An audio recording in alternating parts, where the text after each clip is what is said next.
All right. Welcome, Oliver Hammond, to the podcast. Number one law student in Australia.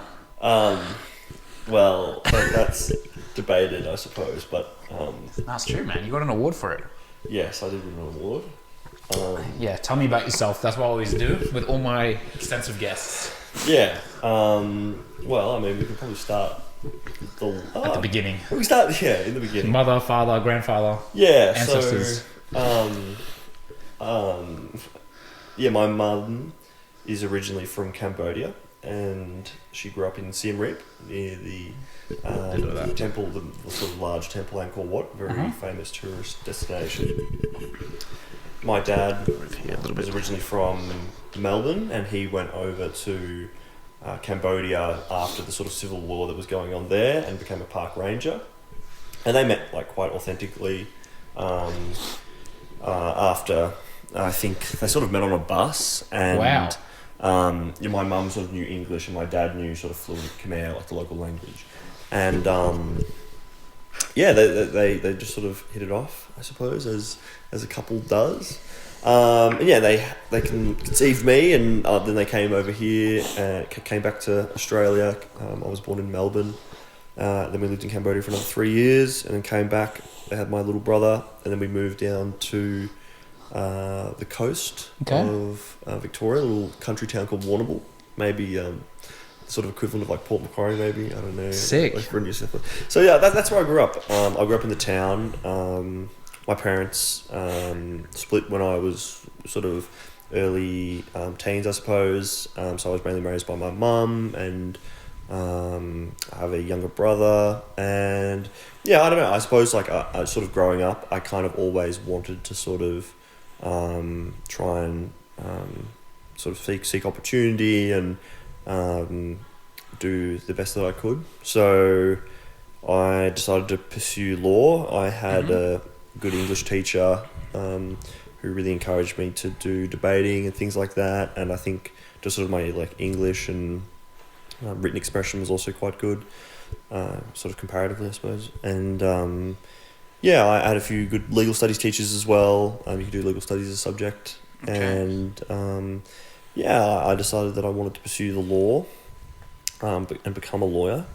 And so I applied up and down the country in terms of law schools, landed at the University of New South Wales. And it's sort of been a pretty amazing journey from there on. There's not a lot of people from, I suppose, like similar backgrounds to myself, perhaps a little bit more. I didn't go to in sort of any crazy school or anything like that. And I think like certainly coming into uni, I was a little bit like probably a little bit of like imposter syndrome, a little bit like perhaps I didn't belong. I was sort of really questioning whether I could do well at all. And so I think it's been very hard, and I've worked very hard to be where I am. But I'm very happy sort of at the opportunities that I've been given. So I'm currently in my penultimate year. All right. And so I'll finish next year, and I'll work for a judge, quite a famous judge, Justice Michael Lee as his associate, which is a really sort of amazing role that you sort of get to sit in court and basically assist the judge in writing judgments and legal research and things like that. And you just sort of get to sit in front when there's trials and things like that, and listen to some of the best sort of advocates and sort of really, really intelligent people argue legal cases all day. So hey, there's that. I'll probably end up in a commercial firm after that as well, and try and I suppose buy a house in the Australian economy. That's probably the most ambitious part of what I've just said. But I suppose that's a little bit about me. I wasn't raised in sort of any religious bent, really. I mean, my grandparents were sort of nominally Catholic, but they're divorced as well. So really, sort of Christmas and Easter, maybe just Christmas, Catholics. Never heard of that. They sent me to a I was so there's sort of two main schools where I'm from. Really, there's sort of a small Catholic private school, and then a public school. I did attend the Catholic private school just in a little town, And yeah, so I sort of had sort of that experience growing up.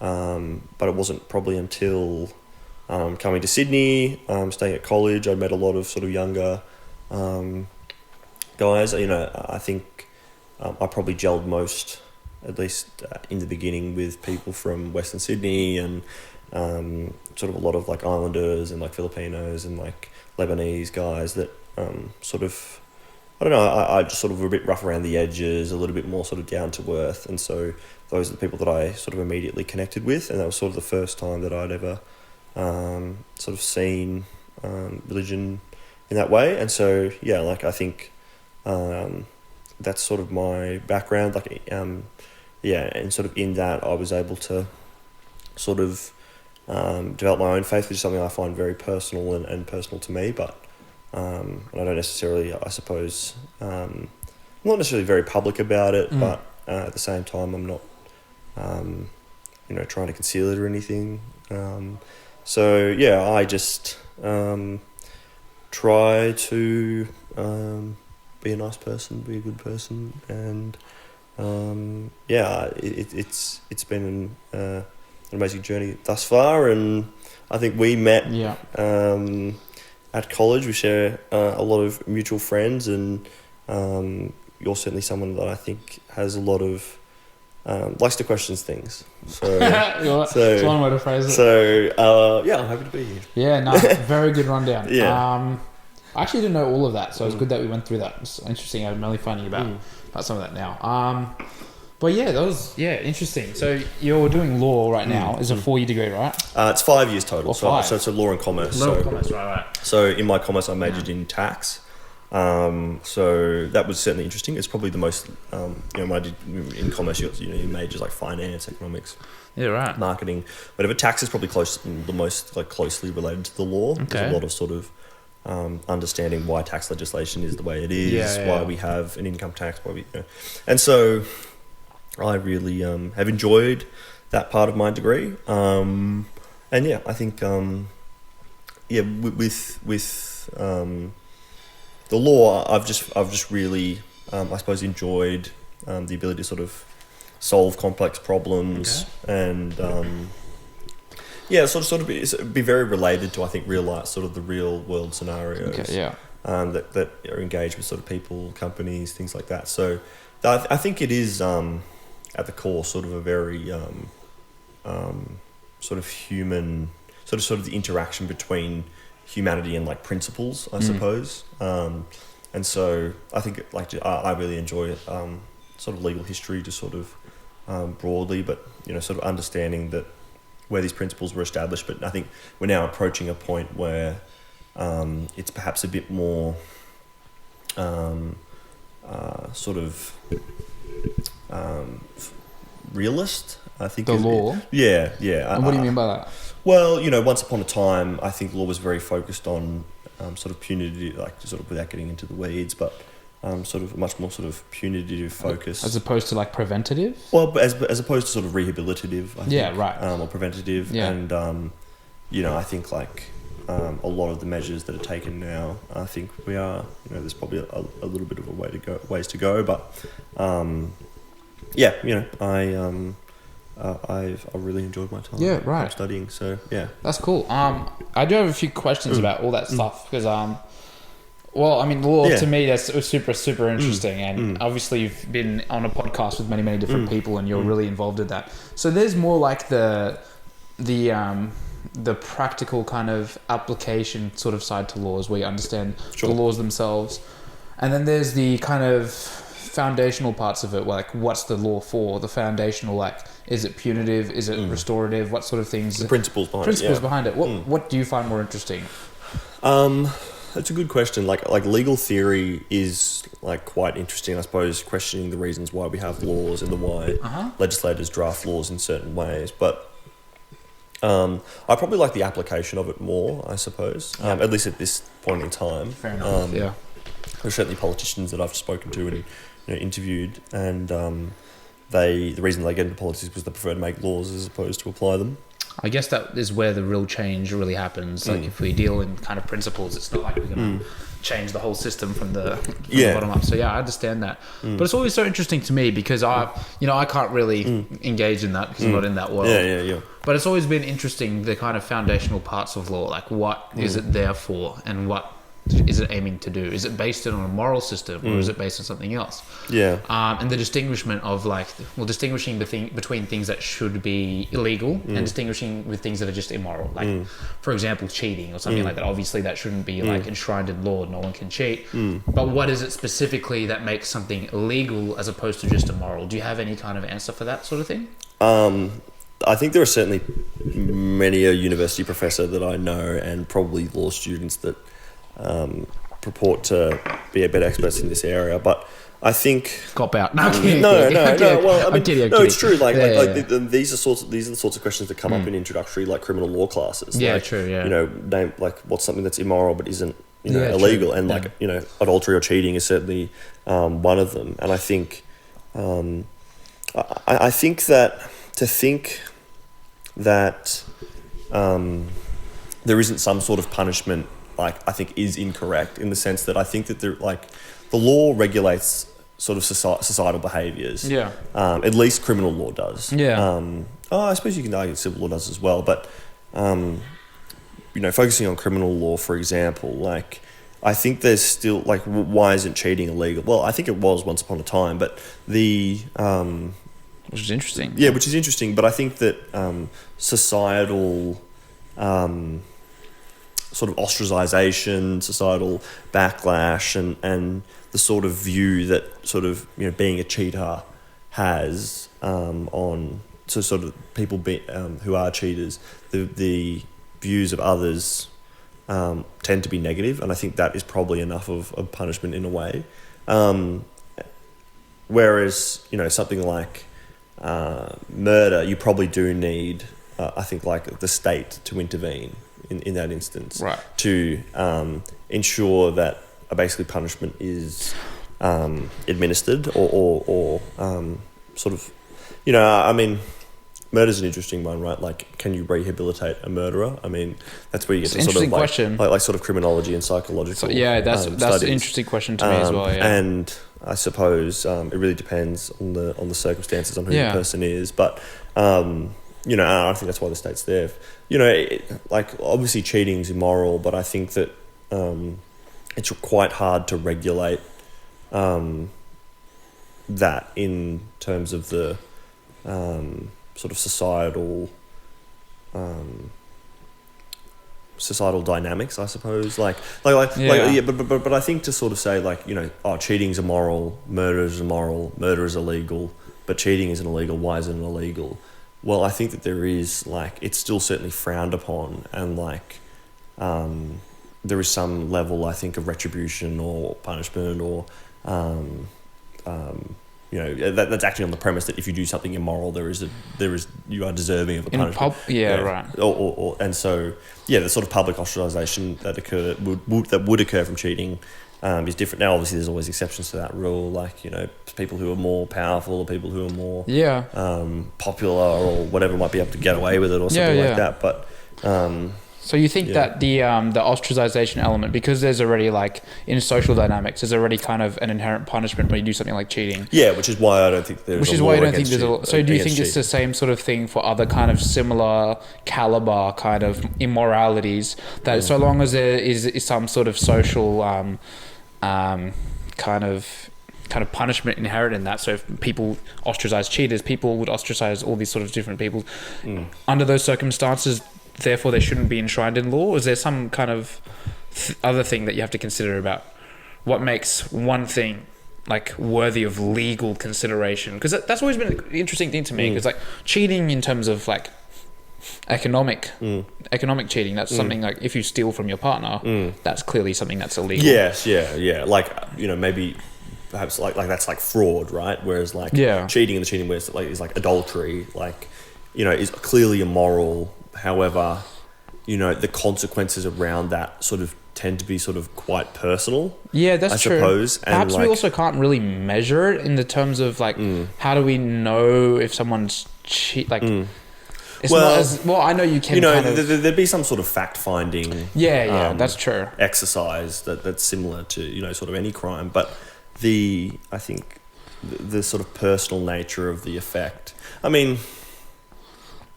there's certainly an argument to be made. I think that it's for someone to say, the consequences of cheating are purely based upon like the feelings of the other person. I think is wrong. Like families can be destroyed. Like I've got a bug in there. It can force people to.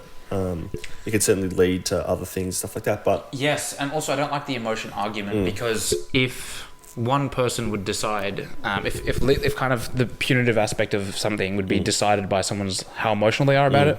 If someone's kicking my kid, I would want to like basically kill them. Yeah. But that shouldn't be deserving of the death penalty or anything like that. So you're right. Yeah, absolutely. Yeah, I think that's certainly one of the reasons why, for example, with the instance of murder, like a lot, I think in sort of in the older world and under old law, that would essentially justify the killing, or sort of the re-killing of the killing of the perpetrator, an eye for an eye. Yeah, exactly, an eye for an eye. But I think that society has sort of learnt that sort of tit for tat style of justice or type of justice probably isn't desirable. Yeah, absolutely. And I think that there's sort of a moral element where you can't be, you're sort of, there's a moral hypocrisy there maybe. Yeah. But it's interesting. Like individuals themselves, like I certainly have friends that would be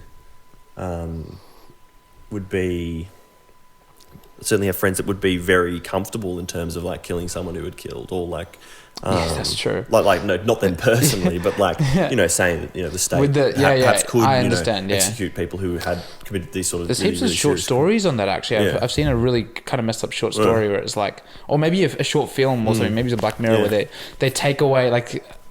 The person who's like been offended against gets to choose the punishment against the person, and so they can take limbs away or something if they whatever it is. So you're right, it's not a very effective. So I think that's where like the law is like sort of comes in and says, look, like the idea of impartiality and the idea of an impartial judge is quite an ancient idea, but is effective in the sense that you have someone who is sort of abstracted from the conflict, abstracted from the issue of the crime, who can then sort of weigh it up on its merits, weigh it up upon the sort of facts and things like that. And that's where you get judges and I mean, obviously in the sort of commercial world, the two parties are sort of often encouraged to reach an agreement themselves. Otherwise, as a sort of last resort, you do get a sort of third party person to come in and umpire that. But I think, I mean, look, there's an argument to be made for cheating, but I suppose one of the key reasons is, it probably is very difficult to find, sort of to fact find, to understand what the truth really is. There's certainly an inherent, like, emotional, what are the repercussions of cheating? Are they purely emotional? I think, like, is your partner's feelings that's hurt, true. and that's it. That's where the buck stops, right? And I think that there's I think in the majority of cases that's probably true. I mean, it's like freedom of speech in a way. No, but like I don't mean to discount that. Like it's still a horrible and like awful thing. Of course. No one should do it in their right mind, but it's just it's not as if you punch someone, that's measurable, that's physical, that's something that's very sort of tangible, tangible as well, which is interesting. But I also want to get into like the other aspect of like the punitive versus kind of rehabilitative / preventative aspect. So at the start of me thinking about this sort of stuff, I was very much in favor of having the prison system and like the legal system as being like a punitive thing where it's like it's really punishing people for this moral crime that they've committed. But I've become a determinist and that's influenced it, but we won't get into that. But also I'm very much of the kind of opinion that people are a product of their culture and their environment and the biology that they have and all those things. And if we were given the exact same anatomical everything, we were in the exact same situation, we had the exact same upbringing, the exact same predisposing like personality factors and everything like that, we would be in my head, just as likely to do the exact same things. And because of that, I don't think that I don't have the idea that the legal system should be something that is kind of playing the moral kind of God authority and punishing people. But rather, I think it should be more oriented towards one pursuit, and that's reducing the amount of crime in the world. And that's not to say that it can't be punitive, because it's also possible that by making people fear the punishments of a particular crime, that it would reduce the amount of crimes in the streets. But I think that is the only aspect in which that punitive element should be justified. It shouldn't be for like moral retribution. Yeah, exactly. Moral I don't think the moral retribution side of it should be involved in the legal system. What do you think about that? Well, I think that obviously, you know, especially the first part of that what you just said was like, like certainly the legal system is built upon the idea that there is free will, right? And I suppose moral determinism in itself, is certainly, I suppose, a much newer philosophical idea. Yeah, I don't know how far back it kind of stems, but it's been more popularized in that's probably a better way to put recently. It. Yeah, and I think, well, the question around that is like whether or not someone can then be morally culpable for the things that they've done. And I think that, like, at the moment, there's clearly a sort of balance that's being struck where people's, you know, sort of criminal offenders, their backgrounds are being taken into consideration.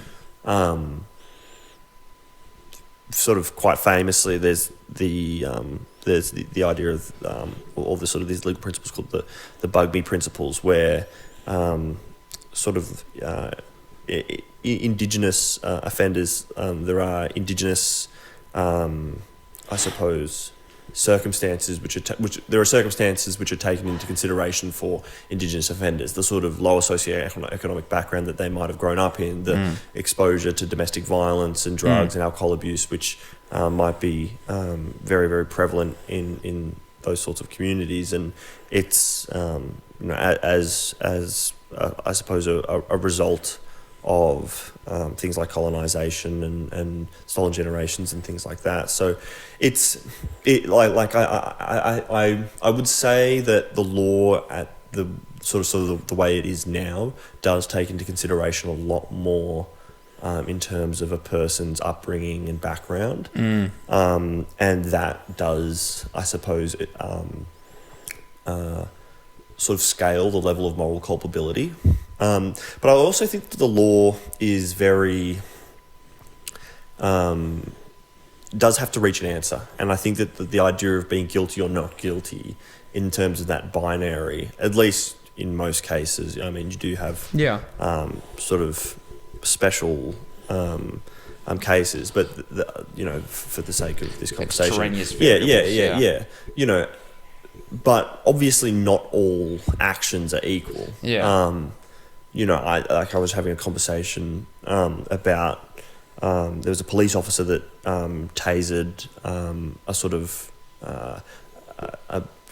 a dementia patient in Canberra, I think, not too long ago, and that lady had a knife and was like wheeling around in sort of this aged care home or something like that, and the police officer like tasered her, thinking, you know, and she like died as a result of that. Oh no.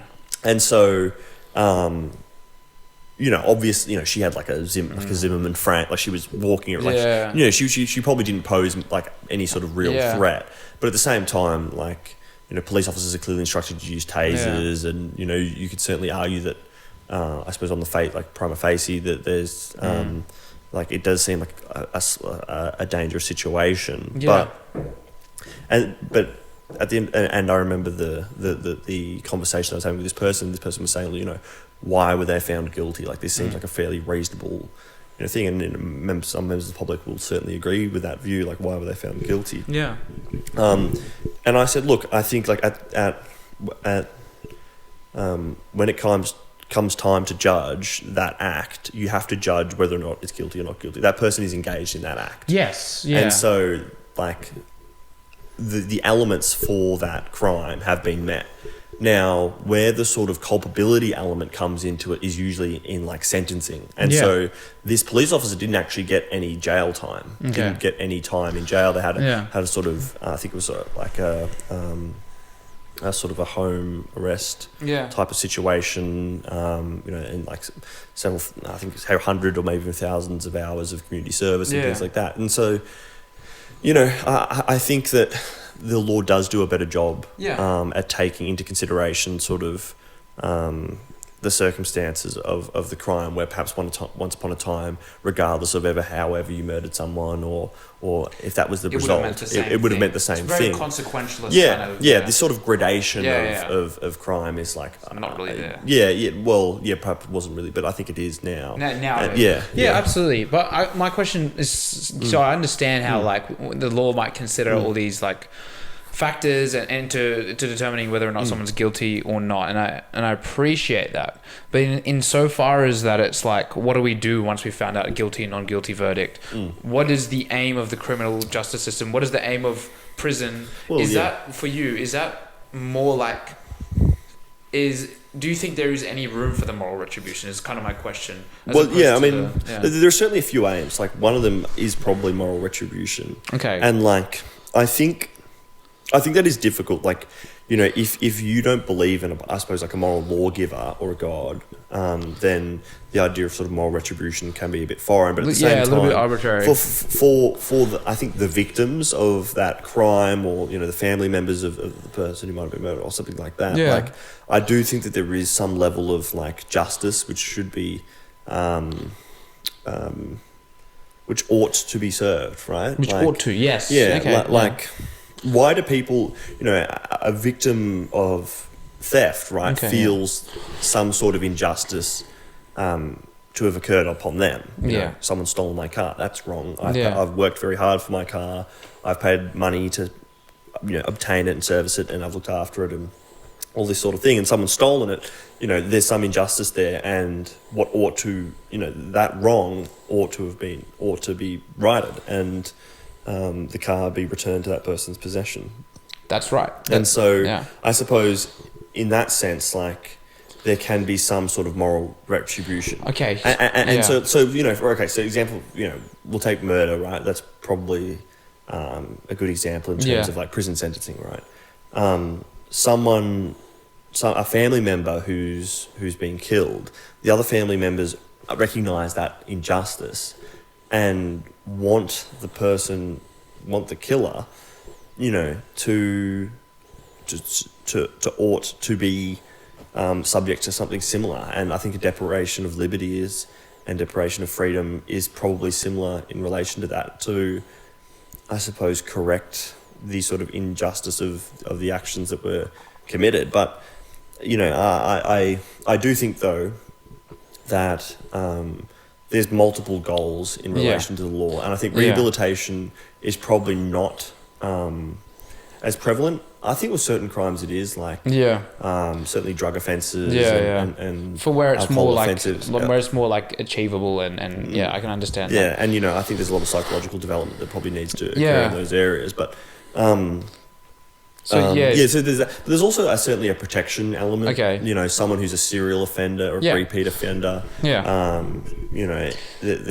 There's people who commit sexual crimes and things like that. Like the sort of protective nature of having them somewhere where they can be sort of monitored and kept out of society is certainly very important. And I think that it's sort of multifaceted in terms of those aims. But in relation to the punishment, can punishment be justified? I don't look. It's interesting because you mentioned like if someone gets murdered, obviously there's going to be some emotional, response from the people around that murdered person. This is like, it's not just emotional. There is a sense of like it ought to be like injustice. Is that what you're saying? And so like, where do you think? I suppose this is my question. Where do you think like one gets that? Is that this is sort of societal construct that we're? What worst person to ask, because I don't think there is moral culpability But so where does that sense of moral culpability come from though? Okay, so I think someone's morally culpable. No. Yeah, I understand. Oh. I want to know like where like a victim's like sense of like what ought to be would come from. Oh, where would it come from? Yeah. Where their sense of like this should be. Yeah. Well, obviously it's their intense emotional connection to the person, or whatever it was. So in the case of the murder, the intense emotional connection that they had to the person who was murdered, their sense of morality and that sort of stuff. And when that's violated and they're deprived of something like their loved one, that is something that obviously it's going to trigger in them a sense of like this must be. I mean, also justice I think is also kind of an intuition as well. So it's just in as much as we have the moral intuition that things are wrong, I think people also have the intuition that things should be that the sense of justice where it's like an eye for an eye kind of mentality. But that's the thing, is that I don't think that because it exists, therefore it should be implicated and put into position in law, purely because of the reason. And I kind of wanted to give a hypothetical, if that's right. I'm going to be a little bit challenging because this is kind of the nature of how I do things. So if you're up to it. Yeah. So obviously there's some room for moral retribution, right? In your universe. But I'm just kind of curious because in my head, I think that, as you said, the moral retribution is it's coming from like an area of that we don't want to see this thing happen in the future. That's what's happening in my head. Perhaps there is like kind of a sense of justice associated with that as well. But let's say someone were to murder someone, right? And they did so because of a variety of factors, that they were brought up in a certain household, they had a certain personality style or whatever, and they had maybe antisocial personality disorder. They were more likely to have a reckless disregard for other people, and then they did this particular thing. Maybe they saw violence when they were young. Let's say after that crime we erased all of that person's history in terms of that learning, social learning. I know it's not possible, but that's why it's kind of a hypothetical. And that person no longer had the desire to do any of that sort of thing anymore. They weren't going to offend, and we had knowledge of that with certainty. Would that person be something you would still think is deserving of punishment? Well, I suppose you really get down to like questions around like the identity of like the person. That's true. Yeah, what is the self as well? Yeah. And like whether or not there's some sort of yeah, I mean, look, I really don't. I think that if that person could be guaranteed to be sort of safe in the community, then clearly the rehabilitative aspect and protection aspect are no longer sort of aims. So. Wait, what? Sorry. Well, like if one of the aims is for the justice system to exactly. to rehabilitate and protect people, then there's no need to protect someone who is not going to do that again. There's no need to continue rehabilitating someone who is already rehabilitated. Exactly. So the only aim in that in that sense is either, I suppose, deterrence.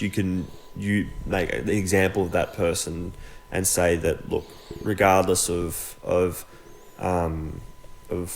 this person's individual circumstances and faculties, they will and regardless of anyone else's, this person will be used, not be used, maybe it is be used, will serve as a sort of deterrence to other people. Yes. And so okay, that's true. And then you have the punitive aspect, I suppose, of people who are victims of that person's crime, whether or not they, let's focus on that aspect because that's the part that I'm really curious about. I disagree with that part. I just don't think it should exist. I suppose because it is subjective in the sense that what the victims will feel ought to occur will be to a much higher degree than what you or I would think as an impartial sort of observer. Exactly.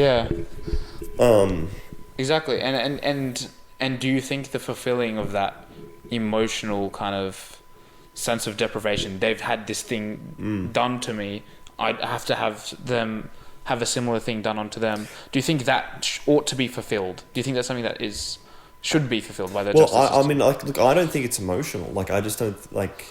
I mean, I can understand from a, personally, I don't think it's emotional. I can understand from a sort of from a materialist perspective. that's the belief. But it's going to get very meta very quickly. But I just think that it's certainly very difficult as well to, I don't know if the idea of, being in that person's shoes is a valid argument, but I just think that it's perhaps a bit easier for a third party to make a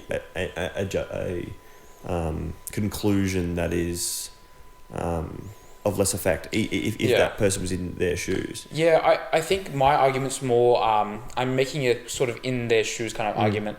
It's more so, if I want to put it more succinctly, it's the idea that if you had replayed the same scenario, given all the preceding events, like all their upbringing, their personality, their everything, if you took all of those factors into consideration and put that person in that same point of time in the exact same situation, I don't think they would have acted any differently every time. And because of that, I don't think there is a kind of moral culpability there. I think their actions are caused, which is, I can understand this is going to get to determinism. So a bit of a non-starter. So, I mean, you reach a dead end and the tracks diverge. It's like, look, I mean, you can argue for that point, but I think that society certainly believes that there is free will, and the legal system is built around the idea illusion of free of it. will. But I mean, there are certainly other factors which predispose someone to have their free will limited. Yeah, exactly. Even if you're not a determinist, surely people understand that. We have studies that. Yeah, I don't know. Maybe there's a part. I don't know if there is a philosophical study of part determinal sort of. Yeah, there sort of is. There's compatibilism, but that's nonsense. But there's also there's libertarian free will, which is the idea that people are completely morally responsible for everything they do. But even if you do believe that, as you said, there are factors that limit someone's ability to make a free kind of decision about things. And I think, look, when you look at studies, sociology, that's the whole field is looking at that sort of thing. There's a reason that people from low-income households that are exposed to drugs and violence and single, very often single motherhood households, there's a reason why those people performing consistently in a different way to other people. It's not like they're choosing to do that. So clearly it's not just free will, and a lot of it, and I would argue a huge bunch of it, even if you're not a determinist, would be a result of external factors that are outside of one's control. And that makes that punitive thing really kind of, I don't really see it in even from a kind of non-deterministic perspective. It's just the way people act is just it's just such a kind of causative kind of thing where when you you're exposed to all these sorts of things, and that's not even taking into account your own kind of cognitive processes, which are in large determined by genetics, your personality type, and also any kind of disorders. A lot of the people who have a lot of criminal activity are people with antisocial personality disorder or scoring high in psychopathy and all this sort of stuff. So it's to what extent is it them that's doing it, or is it kind of the environment? You make a good point with things like mental health, and that's certainly being taken into consideration more and more. But it's interesting because antisocial personality disorder isn't a mental health thing. You know what I mean? So you know we have anxiety but antisocial personality disorder is a pattern of reckless engagement with people. It's not really, I don't know if maybe you know anything about it. Is that kind of accounted for in law? People with that? I think there would be psychological experts that would come in and give some sort of evidence in relation to that. And I think that, again, a judge's role is to weigh up how much of the person is responsible for free will, how much of the person's actions can be attributed to free will versus certain circumstances.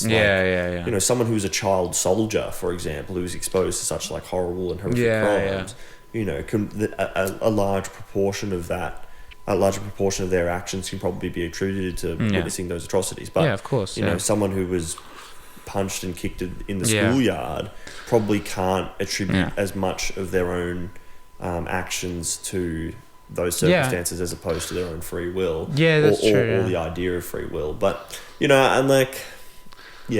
become sort of quite philosophical in a sense already. It does get really philosophical. I know that it's not, I don't want to get too in that kind of area of things, because that's very much a non-starter, especially when I've noticed in my previous experience that if we have different meta-ethical frameworks, you know what I mean by that? there's no point in going and discussing about those things. At least we can, but that would be, but like in kind of a short amount of time. If we were to get anywhere, it would mean that someone's going to have to kind of change a huge meta-ethical position, which is not really going to happen in a podcast. You know what I mean? So it's like, those are a bit of a hard thing for me to kind of discuss, but there's a lot of other areas that I would also be very, very interested in discussing beyond kind of the legal side of things, about kind of society more broadly and that sort of stuff. But it depends on what you're kind of... No, I'm happy to sort of change tack a little bit, but I suppose... Like I take your point, and I think that the law is certainly still evolving, but has evolved to the point where, But I just don't think that it will ever reach a point where you can't sort of adduce moral culpability to someone. Yeah. I mean, I don't understand how you do that. We won't. Also, because determinism is it's a non-emotionally satisfying position. It really isn't, because even if someone were to kind of logically agree with determinism, it's such a hard pill to swallow, and I can't see anyone taking that pill societally as well. Yeah, but also, like, I just don't understand, like, the sort of, like, I mean, I don't understand the sort of emotional, like, how that would even... I mean, I suppose the materialists would just say brain chemistry and whatever else, but... I don't know, like, human consciousness and human thought is so, like, complex. Yeah, I'm not really a materialist in that. So what do you mean by material? Like someone who just... Well, like, isn't the idea, like, one of the core ideas of determinism that because, we are made of sort of quantifiable particles and atoms and things like that it's really just a big beaker in a big solution in a test tube. A machinery kind of... it's cause and effect. There is a conclusion, there is a destination, and that's the sort of determinative argument. Yeah, well, it's interesting because I think consciousness is an emergent property of material processes. I think it's kind of reductive to say that it's a material... I think it's reductive to say that consciousness is something that's material, but I do think that thoughts are inherently causative, and I don't think it's possible for something not to be causative. But you think that the actions that you exercise because of thoughts are already predetermined? Exactly. So I think that every action that you do is definitionally the same thing as your greatest desire, and your greatest desires are kind of outside of your control. So that's what I kind of think. So every action that we do, if we choose one cake over the other, that's because one cake is more desirable than the other. If we decide to go to the gym as opposed to staying at home, you have two competing desires. One is the desire to be healthy, and the other one is to have that immediate pleasure of, whatever, eating popcorn, chilling back, having a podcast.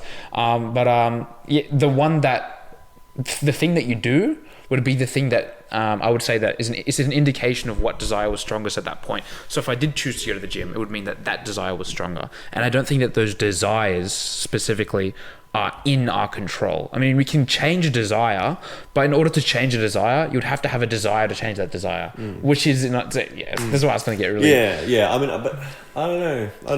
But do you think that the person who goes to the gym on a disciplined basis always desires to go there? Always desires? Yeah. This is the thing. This is the biggest difficulty I've had with discussing determinism, is people use the word desire to refer to kind of like what your body's yearning for. What's more appealing in that way. You can have a competing desire that's not like as tangibly kind of like attractive to you right now. For example, like a more meta desire. For example, the desire to be healthy. I think that's just as valid as a desire as staying home and chilling and whatever. Yeah. But it wouldn't be accurate to kind of describe them the same way, because one of them is obviously kind of more appealing than the other. But I still think that the other desire is stronger because, like, do you know what I'm trying to get at? But I understand it's almost a straw man to say that, well, doesn't that just make us all hedonists, like, in that sense? Like, I suppose, like, someone in counterpoint to you would say, okay, so I desire to always eat chocolate. Yeah. So why don't I do that? Yeah. But it's like, that's a straw man in the sense that you're not necessarily talking about the human impulse. Of course. Of that, the sort of layman's term of desire. You're talking about a much more sort of subconscious Yeah, desire, kind of, yeah. or sort of some sort of aim or orientation. But I mean, don't you think though that like your ability to exercise that will upon the world also has some sort of effect? Like, yeah, so I'd like an example because I'm kind of know where you're going, but I kind of want to hear. Yeah, well, like I feel like there's a degree to which you can exercise that desire. Yeah. Okay. And what do you mean by that? Because I would need to deal in examples to make it a little bit more concrete. So, okay, if your desire is to be healthy, yeah, you can go to the gym for 2 hours, or you can go to the gym for an hour. Yeah. Like, you know, I think that, and I think in that instance, is that not a free choice to exercise some level of to exercise like a level of commitment to that like desire? Yeah, so you've got a desire that's already in place. You're going to the gym. Now we have kind of like a little bit of a question: how long are we going to go? And that's kind of the kind of room where we have a free decision, right? Mm-hmm. Okay, let's think about it. Is that not a free decision? Yeah. So you have the overarching desire. Yeah. But your desire is to go to the gym. To go to the gym, yeah. Is part of that desire to go to the gym for an hour, or can you choose to have a sort of sub desire about going to the gym for an hour versus 2 hours? Yeah. So what would make one decision? What would make you go through with one decision over the other? I think it would be your choice. Like your. What caused the choice there? That's what I kind of mean. Yeah. Well, yeah. I mean, it would be the overarching desire. That's kind of like, do you know what I mean? Whichever one's more appealing to you, the idea of 1 hour or the 2 hours. And the way we go about that, we probably ask ourselves a whole bunch of internal questions. We're like, okay, how much time do we have? We have this amount of time. And then you will have a thought that arises from that thought. But I think, I feel like there's so you think that's also determined? That's determined because each thought is caused. Mm-hmm. Because I think there's two options. There's sort of a dichotomy to everything that goes on inside of our head. It's either caused or uncaused. If it's uncaused, then it's random. And if it's caused, then it's determined. I don't think there's like any leeway outside of that. So if you have an uncaused thought, that means it's like kind of spontaneously just popped up inside of our brain. And so if we have that uncaused thought, it's like, it just spontaneously just popped up. That's a random thought because we didn't have any kind of decision-making process as to how that came about, what the thought is. So it's just random, basically. Maybe I didn't articulate myself. I feel like you were thinking that I was going to say something else. Like, do you have a counterpoint to like that idea of exercising? Yeah. So some what do you mean? I gotta understand this before I think that I agree that there is an overarching desire which perhaps isn't controlled by like your own free will. That isn't controlled? Yeah, so that's going to the gym? Yeah, so that's determinative. So the idea of your fitness, like your health and well-being. And that's based upon how you were raised, like, if your parents... Or your thought processes. Not even just that, it's just like whatever's just more appealing. Yeah, it could be that, but you're right, yeah. So my argument to that would be, sure, there are certain there are predispositions to get you to that point in the first place. Yeah. However, the degree to which you act upon that desire is your own free will. That's the thing, though. What's making you choose the degree to which you act upon that thing? Is it a thought? Is it another desire? Well, I think it's the intensity of the desire.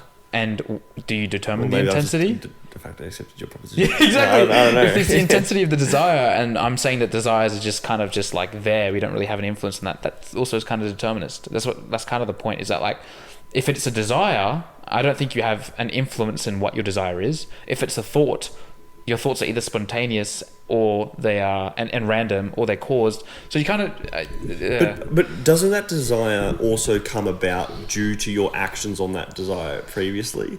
Like, so, if going to the gym is your tallest desire, highest desire, doesn't that mean that you've orientated yourself into towards that aim over and over again via action, via certain yes, right. actions? I'm just trying to think the sort of old almost you are what you think. And your thoughts are very powerful, and there's certainly been psychological studies to back that. I don't know if this is, I don't know, it certainly is related. There's the idea of you know, they compared like a control group of like basketballers who like practiced free throws versus like a control group of basketballers that just thought about practicing free throws, and they were both like comparably like as good after a certain amount of time. Like there was both groups had a certain amount of improvement, and like I just think that like your thought patterns orientate you to that desire. Of course, yeah. 100%. So isn't it a feedback loop of you choosing to act on something which you cannot act upon? No, sorry. You're choosing to act upon something which you can't control. So that's the desire, going to the gym. You can't control your desire to go to the gym. However, I think you can control whether or not you go to the gym, and then if you decide to go to the gym, that then reinforces the desire to go to the gym. I'll tackle like this at every level. So you said that you can kind of orient yourself to a certain desire by the way you engage. So like your thoughts, right? With your thoughts, right? Yeah. My argument is that your thoughts are also caused, but we can get into that. I think every thought is either caused or random, and so out of sight of your control. So that's one thing. And the other thing that you said was, so what were you just saying before? If you were shooting free throws, versus if you just thought about shooting. Yeah. So you said you can also you can decide whether or not to go to the gym, right? But the thing is, what is that decision going to be based on? It's in my head. It's always going to be based on either a desire or something random. And so, can you give me an alternate kind of option?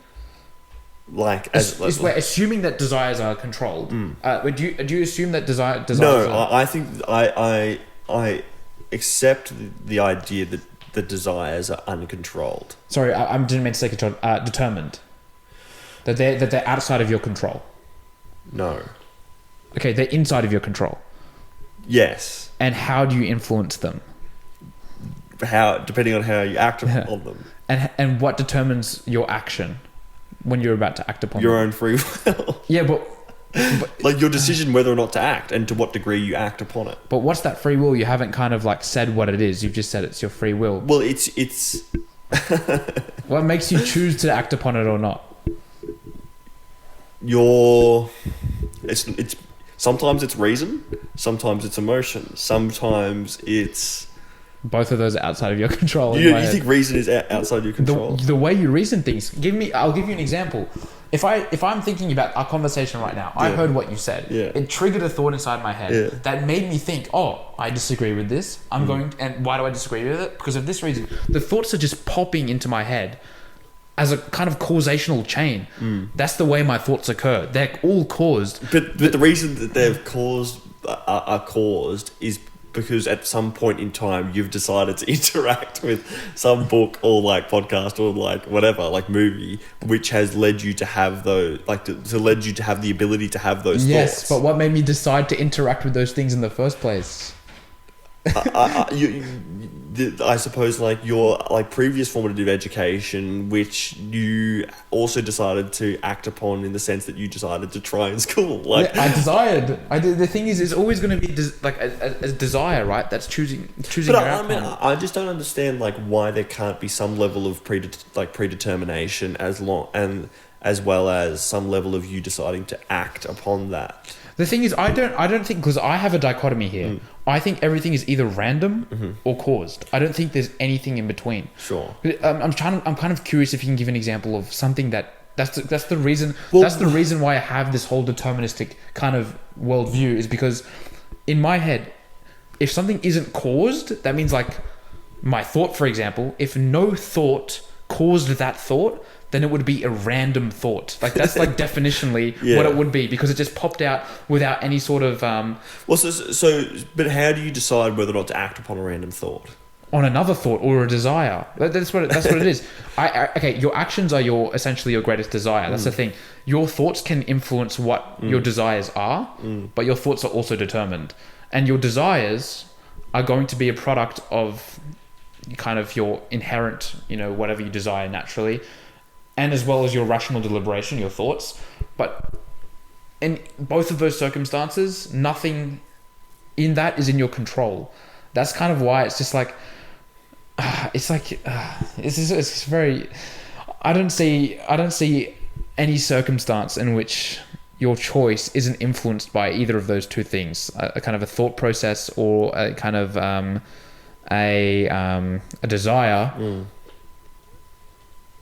or something random. And you know what I mean? Okay. But can you decide to have thoughts? No. But what if I really want to think about something as opposed to not thinking about something else? What made you want to think about it? Well, another thought. Yeah, but like I suppose it's like, I don't know, like in my, like I feel like I'm kind of thinking that yes, you have these like seeds like pop up, but like you decide what you want to water to become a tree. Like, but what are you deciding on though? As in, what makes you decide to water one thing as opposed to another thing? My own free will. The idea of choice. Like. Well, like, what would you say? So, I mean, as someone who doesn't believe in free will, what would you say free will is? I think it's an illusion. I think what people commonly describe as free will is the ability to do anything. And I don't think that's what free will actually technically is. I think, so free will, if we just define that as the ability to do anything, I believe in free will. When I say free will, what I understand to free will, when I say the word free will, the way I understand it is that there should be some element of personal responsibility, like inherent authorship of something, right? So if I have a thought and I have free will over that thought, it means that thought was uncaused by anything except me, right? But I think that's like an absolute free will. Okay. Do you like the idea that it's caused by nothing at all apart from something that's innate in you, that you can decide, that you have the ability to decide, but maybe that's not the correct way to describe it, like implies that there was nothing at all previously to want you to lead you to that point. But that's impossible. I agree with you in that sense. I agree with the fact that like... Yeah, there's no causative things that are involved, that's what I'm saying. It's an absurdity. I think that's absurd. Yeah, you're right. But I do think that there is some ability to choose based upon... This is it. Yeah, go ahead. I want to know what that is based upon. Well, because you're going to say free will, but I don't know what that... Like, I don't... Yeah, sorry, go ahead. Well, it's partly, I suppose, based upon your... Like, the circumstances and things that are outside your control. To what degree that is, I'm not sure. Like, but I think that there is also a part which is based upon your ability to choose whether or not to do that thing. But the choice has to be based on something, right? Okay, I got to establish a dichotomy, right? Well, the choice is based upon like an underlying whatever underlying framework that you have, which just exists there. Yeah, See, I see what you're getting at. Yeah. No, I see what you're getting at. No, I think that I think it does just exist there. Okay, but then you're not in control of it then. Hey? But then you're not in control of it.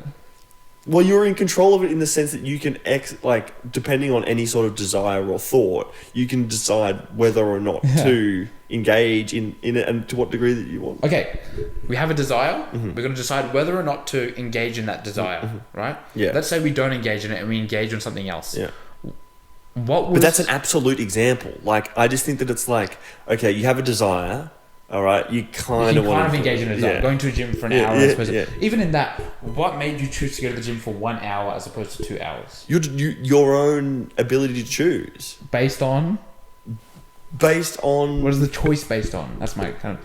Because I want you to accept a dichotomy here, or not accept it. I want to see what your opinion is on this. In my head, there has to be a dichotomy, right? Sorry, I'm filling out my... No. But there has to be a dichotomy. It's either based on something or like a desire or something, and that's entirely causing your choice, or it has to be random. In my head, there's no room for anything else. So it has to be based on a desire / thought processes, all of that sort of stuff, or completely random. In your head, is that the But does it have to be fully based upon that? Like, can it be partially based on a desire? Yeah. What else would it be based on then?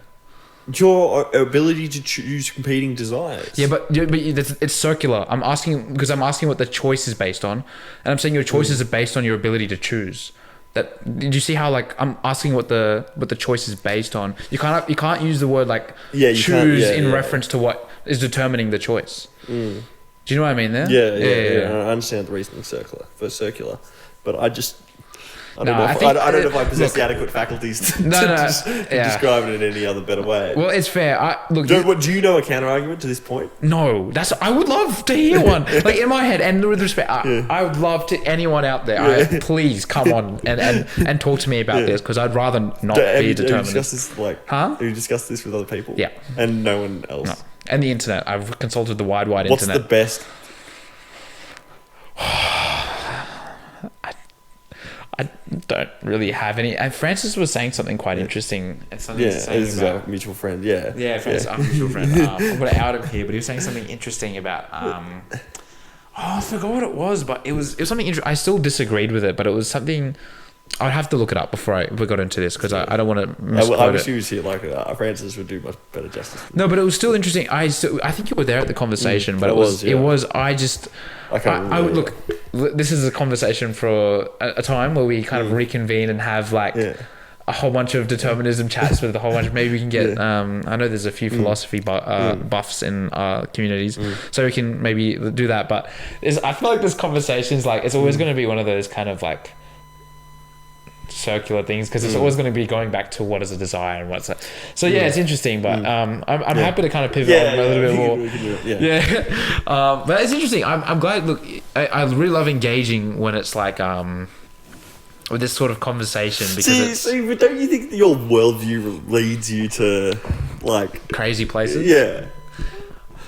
Yeah, sort of, and it's interesting because I've had to. So why do you think that we've constructed this illusion of free will then? Because it's evolutionarily advantageous. Also, why? Because wouldn't it be more evolutionarily advantageous to know what we were doing with certainty? What? To know what we were doing? Doesn't to your point, if you are a determinist, doesn't that provide certainty to which desire you're going to act upon? Yes. Well, as in, it's not. When you say certainty, I think there's no way to escape the inevitable path that you walk down based on an infinitely long chain of causative events that came from the Big Bang. So yes, I think. But see, that's the point that I was making about materialism. Like the materialist, right? You have an experiment occurring in a test tube. You understand that this particle and this particle are going to create, color B. Isn't that just doesn't that just make the universe an entirely big a big cog machine thing? Yeah. Sort of. I'm not. But there's random events. But so what is a random event in your? Well, things can be random. Well, how? Well, if something just spontaneously pops into my head, that's random. Yeah, but that's not caused in my head. Also, I'm not. Well, isn't it caused by the brain chemistry, which then was in some sort of fish back in, I'm not sure. I'm not so sure that we can map out consciousness. So we don't know anything about consciousness and how it emerged. I don't think we can map out consciousness so cleanly onto kind of brains firing in that kind of direct sense. Maybe we can, but the thing is, I think consciousness is an emergent property, and I still think. So I don't think it's material, but I think that even immaterial things are still subject to the law of causation. That's insane, though. That's insane. Really? Insane and the crazy. I don't mean that. No, of course. Call me insane. I don't mean the pejorative. I just mean that's No, it is a bit insane. It is a bit insane. It is a bit insane. I agree with you, and also it's very much like. Well, no. Okay, so can I then not defer to the? Okay, so ask me again. Ask me again. So we talk about circular reasoning. Okay, and we're talking about how I can't say that the reason that you choose is because you have the ability to choose. Yes. I can't say that because it's circular reasoning. Yeah, exactly. I agree. Well, can't I say that the reason that you choose is because of consciousness? Why? Because we haven't mapped out consciousness yet, and these are properties which aren't understood. But I don't think I thought it was circular because you're using the. I was asking what goes into a choice, and you're using the word choice to go into understand. So what's the circularity here? I'm kind of no. I'm saying that there isn't any circularity. Oh, okay. So how would you respond to the argument that you're the idea of causation is defeated by the idea that you can exercise some sort of free will because of your own consciousness? How do I respond to that? Yeah, the way I kind of just I kind of respond to it in the way I just did with you. Do you know? Wait, I'm sort of confused about the question. Okay, we'll start with the circular reasoning point. I said that your thoughts, so your thoughts and desires are chosen by your ability to choose. Yeah. Which is circular. Yeah. I'm now saying that your thoughts and desires are acted upon and chosen to be acted upon because of your own consciousness. Because of your consciousness. Yeah. Your conscious processes. Yeah. Yes.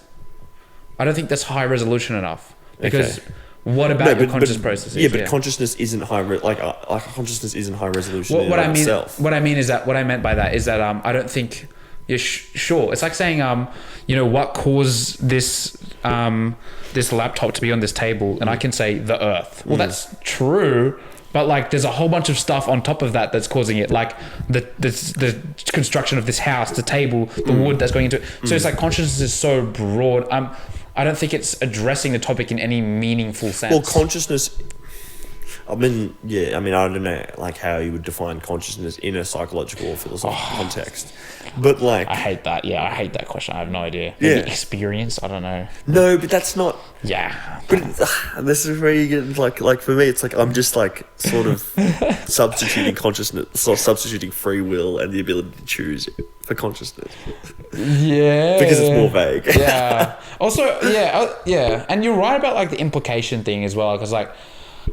You have to come to terms with like if someone's just like being an absolute like dog to you, I'm just like I have no reason to be like that's like the biggest thing that hit me when I became a determinist. And like honestly, I treat it like it's a religion. I'm not like but there's that, and also like my own personal actions. Like every time I do something that I'm like sick, I did that. Like going to the gym, whatever, like doing whatever achievements. I'm like I was always going to do that. I'm like, does that kind of take away from it?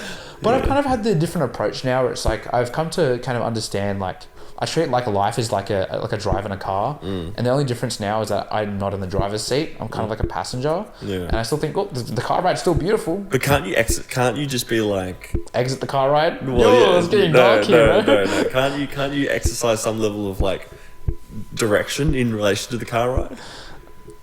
No, I don't. My worldview, no. But this is going to be like a very much. So okay. Let's say in a realm where consciousness is somehow like mapped psychologically and via neuroscience and whatever as there's some level of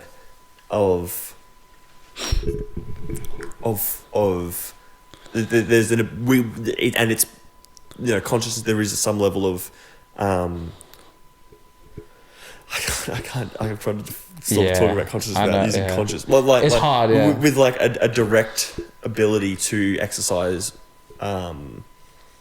choice in relation to desires and thoughts.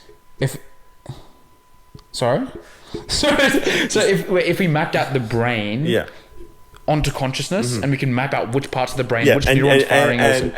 We said, and you could say, okay, can you think about this, and can you think about choosing this, and this person thinks about choosing it, and consciousness allows them to make this decision and choice. In that hypothetical, doesn't determinism?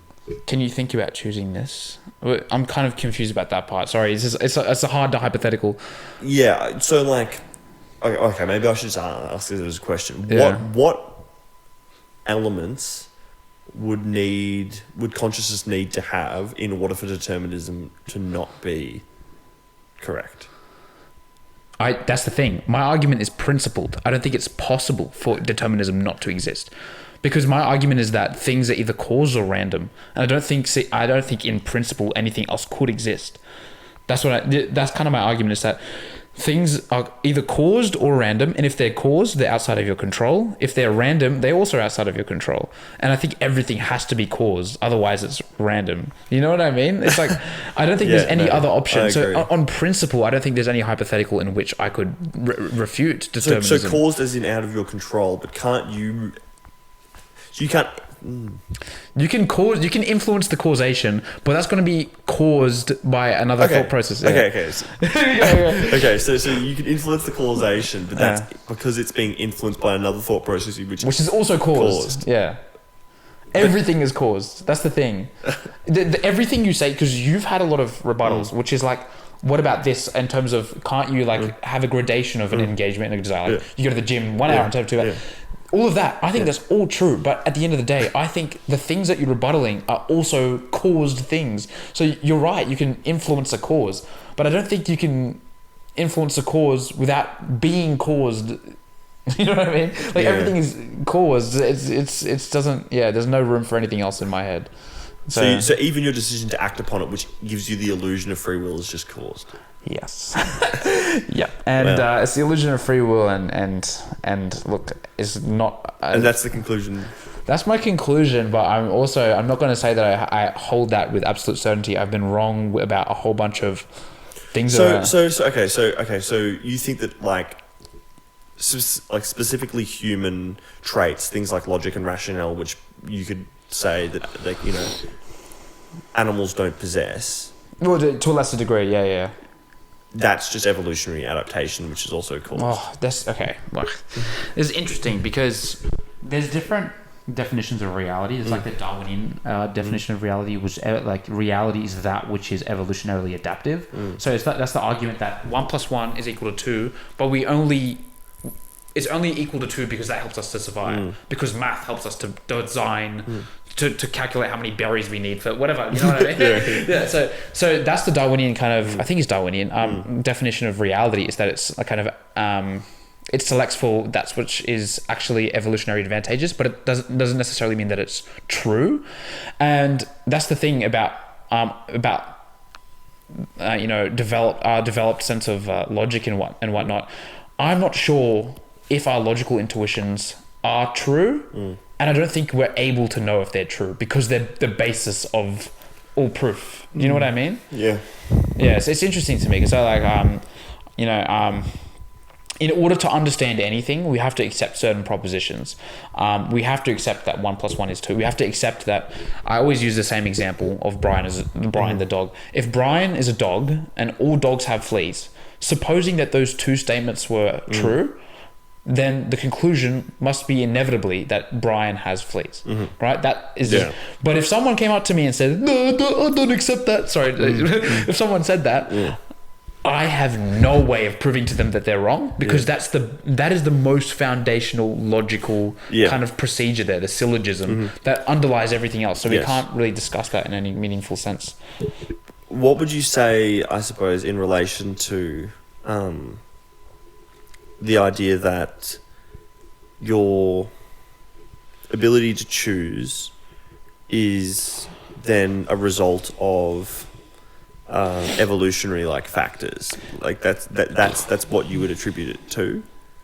But then does that not like, then you would need to figure out a framework into which like what is evolutionary like so what principle then underpins that? Like what is selective for survival? Survivability. That's what it would be. I think we select for the things that are most survivable, but I also don't necessarily think that is exactly where our intuitions of logic came from. I also think that is, as your brains just get more complex, there's certain intuitions that we have that are just now accessible to us that weren't previously accessible because now we have complex brains. So I'm not sure if our logical intuitions are just kind of like an adaptive thing that's just in our brain. I kind of think that they exist outside of our awareness of it, right? But I don't know if I'm answering your question at all. It's just so meta. But that's the kind of, I don't know if logic is real in any sense, and I don't have the ability to challenge it. But I'm of the opinion, obviously, that it reflects reality, and it was an evolutionary. And that is also evolutionarily advantageous. Is it possible that the things that we accept as logically true could actually not be true, but they're just evolutionarily adaptive? That's possible. I have no way of knowing. Well, no, but that's what you're saying free will is. I think free will is something that's evolutionarily adaptive and beneficial. Yeah. However, not true. Yeah, not true. It's an illusion. Yeah. So are you kind of asking why do I accept logic No, as no, true? no. I just wanted to understand that. Yeah. So you think so like I suppose like micro. So if the truth is if determinism is true, the foundational truth, Yeah. and your brain has just developed, your complex brain is just more complex, and therefore you've been like it's more accessible. Then I just wonder then what is the benefit of the illusion of free will from an evolutionary standpoint? Things like you described, the legal system, the ability to hold people accountable, to have punishments in place. But why? Because if we have a criminal that's going to, so but if you could just be deterministic, then wouldn't you then focus on trying to prevent that? Well, that's what I was saying. Prevented him. Yeah. That's why. Well, I think. But you also can't act like. Huh? You can only exercise preventative measures if you believe that that's determined. Yeah. I think that the preventative side of things is really more hinged on determinism. Like the moral culpability. The moral retribution aspect of punishment. That should exist as much as your personal moral responsibility for the action. You know what I mean? I don't think there's any, so I think there should be zero. But if you thought there was some, then there should be some. So you know what I mean? So what I don't understand is then why have we evolutionarily adapted to believe that there is some sort of free will in other people and also in ourselves, and then also why have we evolved to have the emotional capabilities to understand whether or not something is wrong? Like an animal. That's a kind of different discussion, but the moral discussion. But couldn't you argue that an animal who just sort of looks dumbly at the fact that its friend is being killed is they live in more truth? Oh, because they're determined, they haven't evolutionarily adapted for emotion. They don't have access to certain truths because their brains are less developed, right? Well, no. My argument would be that they're at least they're not living in an anti-truth, which is what we're doing. As far as free will, why is it? The first question was why is it necessary? Why do we have it? Why do we treat ourselves like no, not why is it necessary? Evolutionarily, Well, I kind of think that things are evolutionarily because things are evolved because they help our survival. So if you have someone in your tribe who's going to kill everyone, and we need to prevent that, I think that we need to prevent that. And to do that, free will is kind of something that kind of helps us to give us... But what's the point of preventing it? So that we live. Remember, our goal is survivability here. Yeah, but you can't exercise any free will to prevent that in the first place. You're only preventing it because of some cause that's led you to want to prevent. No, but that's why we evolved it, is what I'm saying. We didn't have so everything that's evolved is a tool, has some utility in helping our survivability. Yeah. And the only justification I need to give for that evolution of that thing is some way that it helps our survivability. Sure, but I don't understand how the illusion of free will would help our survivability. Because if we treat someone with free will, like someone doing something wrong, I think that's a way we have for punishing that thing. That's a justification for us for punishing that thing. You know what I mean? But if we just didn't... But if we were all deterministic, if we didn't have free will, wouldn't we just prevent that thing? No, we would just accept that occurs and then just do... And just... And we die. We'd just be like an animal. So determinism isn't evolutionarily advantageous. That's why free will is kind of evolved. That's what I'm saying. The fact that we treat people with free will gives us that basis from which to kind of punish them and to prevent this in the future. That's why it's an evolved illusion, is what's in my head. If everyone was determinist and everyone was like, oh, look, I have no, it's all right, you're just following your natural, biology, we would be screwed. You know what I mean? That's why I don't think it would... Well, that's the way I think about it. I don't know so much about that. I'm kind of speaking out my rear end here a little bit, but I mean, it's interesting. It's interesting because obviously, animals haven't developed. Well, maybe they have, but I don't think that they have developed the illusion of free will, and I don't necessarily Okay, so you're saying that it is evolutionarily advantageous because there is some survivability that can occur. But I'm saying that I don't think that there is, because your population, So with free will, there's it's not going to help your survivability. Okay, sorry, I was making sure I understood. Yeah. Well, sorry, continue. Yeah. Yeah, like I don't necessarily think it would help survivability. Wait, why? because I don't understand the difference between thinking that this person has free will and then making sure that you yourself also have free will, which would prevent your own. Well, yeah. So there's.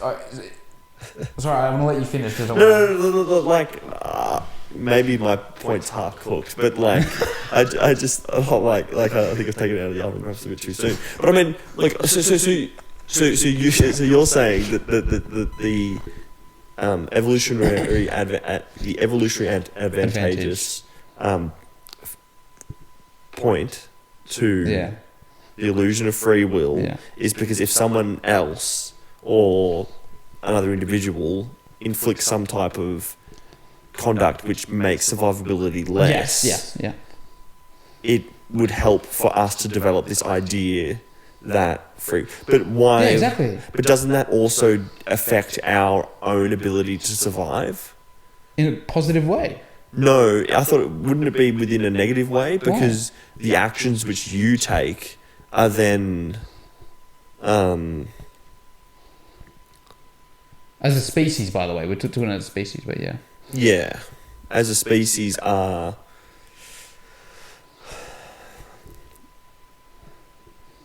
like your ability to survive, I don't know, things like reproduction, gathering resources, things like that. Isn't that then inhibited by the idea that you yourself have free will? Because you have to concede that you have that as well?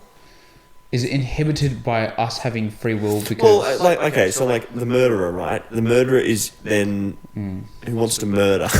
Yeah. But I don't know. It's alright. And look, this is definitely a conversation we can actually have at some point. Yeah. I can kind of answer it, but I feel I mean, I don't know. I just don't. Yeah, I mean, you kind of already answered it. But, but I think that I just don't necessarily think that. It is in that specific circumstance, right? That it would stop very psychopathic and exactly. The anomalies, killer types.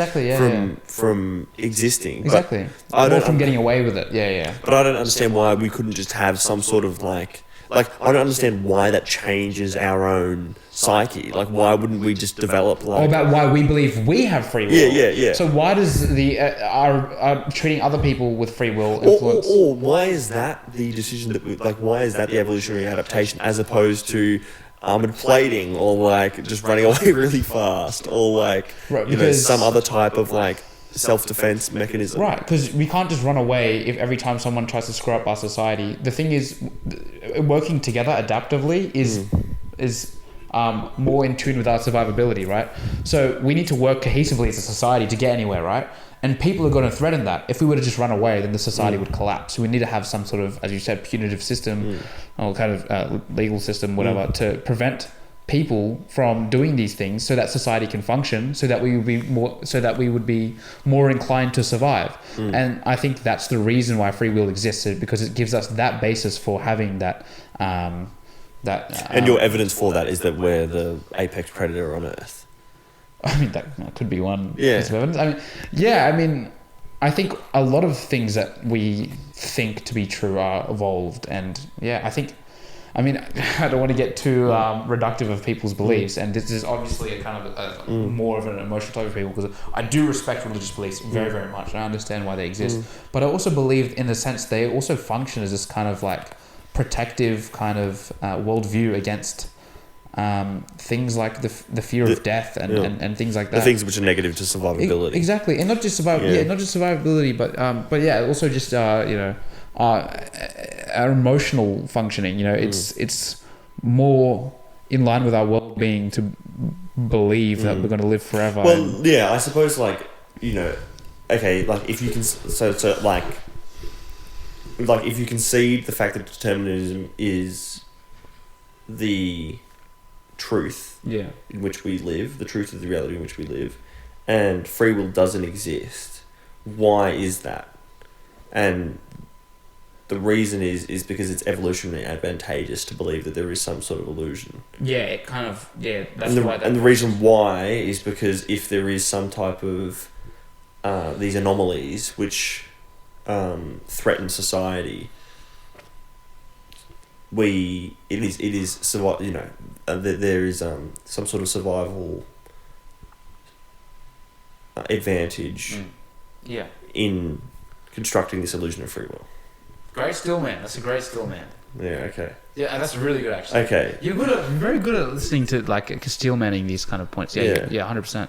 So, perhaps now it's like, why? Okay, so why are there anomalies in the first place? Great question. Oh, is that really? Yeah. Well, okay, psychopathy and stuff like that. Yeah. That's also evolutionarily advantageous as well. To who? To the psychopaths. But isn't that just an individual? Well, not evolutionary sorry. Exactly. So it's not evolutionarily advantageous more broadly, but people vary. Also, okay. Or a certain amount of maybe it's that a certain amount of psychopaths in a society are evolutionarily advantageous. Well, that could be true. But too many or like too crazy of a psychopath. Is like the illusion of free will is like a check on the. Yeah, that's crazy to think about. It's interesting because psychopaths they adopt something called a fast life strategy, which means that they do things more in line with immediate gratification. They sleep around a lot more because that's not kind of wicked. They do that more because it's we have an evolutionary drive to spread our seeds, so to speak.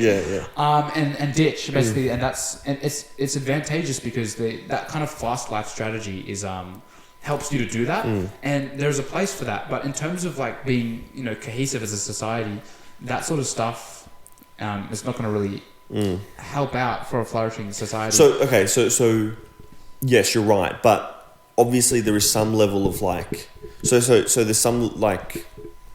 And so to combat that, we've reached this point where there is some level of this illusion of free will. Yeah, exactly. Okay. However, like, what is the reason like that psychopathy has even evolved at all? Okay, because it's okay.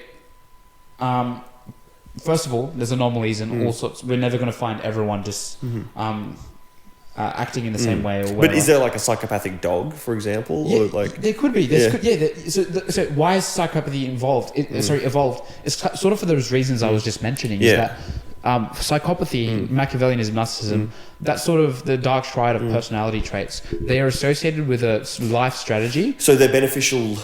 They help you spread your seed. Yeah. They help you to take advantage of people to get what you want. So like Genghis Khan is evolutionarily like... He's an evolutionary psychopath. I mean, that's exactly what he did. And he is like... Okay, and... So this is what I was saying. A certain amount of psychopaths in a society is advantageous to survivability. Well, maybe. Why is that? Well, because of the society, because sometimes sometimes one or two psychopaths that go around and conquer everything and breed like Genghis, increases the species and increases survivability. Yeah, true. Yeah. Whereas too many, however, if not every individual can be a psychopath in the sense that there would just be like killing and no long term. Exactly. Because whilst Genghis Khan was good in that sense, I mean, the Mongolian Empire fell sort of relatively rapidly after his death. Exactly. Well, you're right. Like whereas more established empires were certainly less psychopathic. Yeah. So there's a difference between an evolutionary strategy that benefits the self and benefits the society. Okay. That's important to know. Yeah. And I wish we'd noted that earlier. So I think psychopathy do you think that psychopathy is only evolutionarily advantageous to the self? Yes. Well, and for yes, basically, and to the kids. But that's not what you arguing before. Well, yes. So you're arguing that because of their short-term mating strategy of anything and everything. Yeah. That isn't that also evolutionarily advantageous to the species? I don't. It could be in some sense because we populate them, but in terms of a cohesive society, why is it cohesive society? Evolutionary advantages, because that's how we garner resources. That's how we get the stuff that we need to survive. Like, I mean, like if you're living in a society where people are working cohesively, where one person is providing berries, the other person is providing protection. So why? So then, don't you think then that? So wouldn't it be horrible if a psychopath came in and ruined it all? Exactly. So why has it evolved to be somewhat evolutionarily advantageous? Why hasn't, this trait been evolutionarily waned out? It has quite a bit, don't you think? Really? So you think there were more psychopaths earlier in? I might be speaking out of my rear end again, but I definitely think so. 100%. Really? Well, what evidence do you think there is to support that? Just moral evolution, like the difference between how the species initially started off, and how we build societies. We gradually make some moral progress, and when we start to be cohesive together, that starts to become less commonplace. And that's because of the lack of psychopaths.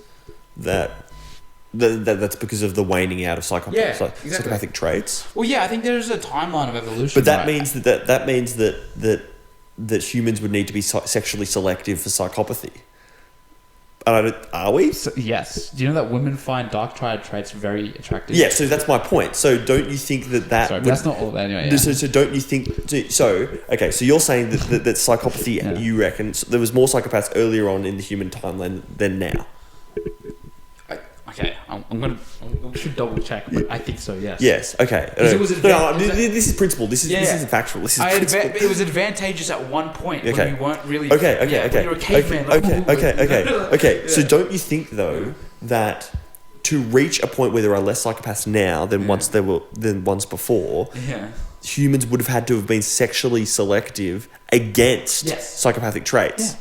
But that's not what's reflected. It is. When I said that women... when I said that women still find dark triad traits attractive, that's true, but that's not who they're like. That's just like one aspect. It's not like they find that in everyone. It's not like all women think that. And it's not like that. And it's not like that. Those are the people who they choose to establish long-term mutual relationships with. In most cases, when people are choosing who to have a sexual partner with, in a more casual sense and in the more animalistic sense, they would choose someone who has facial features and also kind of other indicators of those dark triad traits. Okay, sure. And so, however, those psychopaths have been waned out because things like sort of the most like optimal place for like the most optimal circumstances for child rearing, which is not being a psychopath. Yeah, exactly. Like, it's not like it doesn't exist anymore. Yeah. It's still there, and people and women still select for that sometimes in short-term relationships. But you're right. But if people are thinking about what's the most advantageous thing for the well-being of my offspring and everything, and being able to have a child, they're not thinking about these, they're not dating, they're not like establishing long-term relationships with psychopathic types. Well, in more broader sense, I don't think. Okay. And I've got to double check this. I hope I'm not. I'm so scared. I'm just saying the most nonsensical stuff. Misinformation. Yeah, I'm so scared. And malinformation. Yeah, how am I supposed to compete with your podcast if I'm just getting on here and just spreading all this misinformation? No. I think it's interesting. I think we're like exploring some really interesting. And it ties in because we were going to talk about sexual stuff. I think that's true, but I mean, we've kind of look, like we were going to talk a little bit about like hookup culture and things like that. That and also marriage and stuff like that is also interesting to me. But yeah, sorry. Continue. No, but like okay, so I mean, like I kind of like the evolutionary point, like sort of underpinning. Our discussion. I feel like we've sort of switched. I think we've sort of switched from sort of more principled and like philosophical like underpinning to like 100% to like more like an evolutionary underpinning because I think that like it's probably it's like I feel like it's not subjective. Yeah, exactly. But also I also wanted to get, actually this might be a good like aside. Go ahead. So I remember before we'd spoken, we talked a little bit about the double slit experiment. Yeah. And I'd really like to. And we haven't talked about it. That's true. Then. So I should have thought about this. For those who don't know, the double slit. You can explain the double slit. You go. Okay. So scientists have observed that when they shoot photons out of slits and then go and look at sort of gold reflective, I can't remember the sort of into the slit, I'm pretty sure. Yeah, they shoot photons into a slit and they go, and so, you know, you can imagine a car going through a tunnel. Yeah.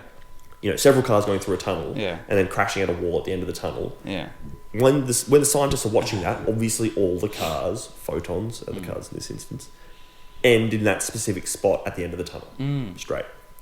However, what is weird is with these photons, when the scientists do not observe the photons, the cars, entering the slit, entering the tunnel, and exiting, they have that is a completely different result.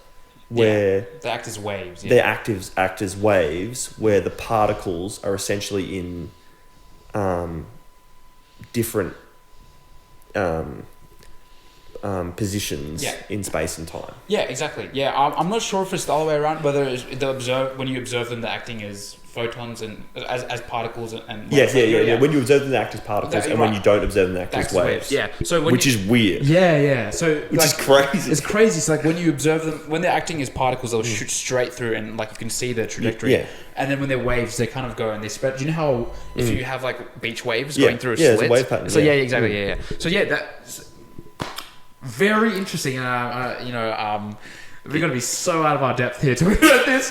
Yeah, you need to get a physicist on. But exactly. But perhaps like a philosopher is also a good idea to have a person. Yeah, well, is this evidence for a non-deterministic and non-causative reality? Is it uncaused, or we just don't know what's causing it? Well, it's our observation. Well, that's a cause. But what specifically about the observation that's causing it? Yeah, I don't know. We have no idea, right? Yeah.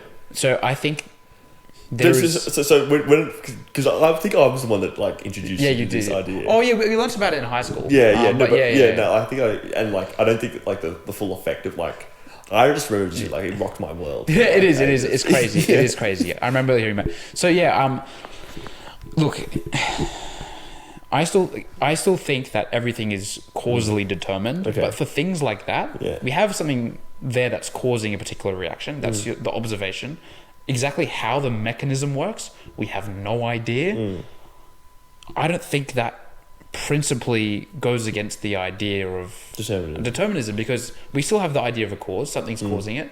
We don't know the mechanism. We don't know why. I think that could be learned in the future, but I don't think anything there principally goes against the idea of causal determinism. But what about the idea that the thing hasn't been caused until you observe it? Yeah. So it has been caused though. But we don't know how the mechanism is affecting it, right? We don't know why observation specifically causes it to act in a different way. But we do know what's causing it. We're special, man. Huh? It's because we're special. You're special. But that's so insane, though. You're right. Like, why is it observation, right? Yeah. Like, that's the more crazy part to me. So when I heard that, it was more mind-blowing to me, not because it stood in place as as a indeterminate kind of thing. They're like scared. It's like these little particles are like scared. Yeah. And then like you like perv on them. And then they behave normally, or like, I don't know, maybe that was something like that. Yeah. But like, it's true. It's like they're like things that aren't currently being observed in the universe are simultaneously there and not there. It's Schrodinger's cat. Yeah. And so don't you think that like that conception of reality to me is much more difficult to understand? How things aren't, in a determinist sense, you don't know if they're determined until you observe that they're determined. Yeah. That's true.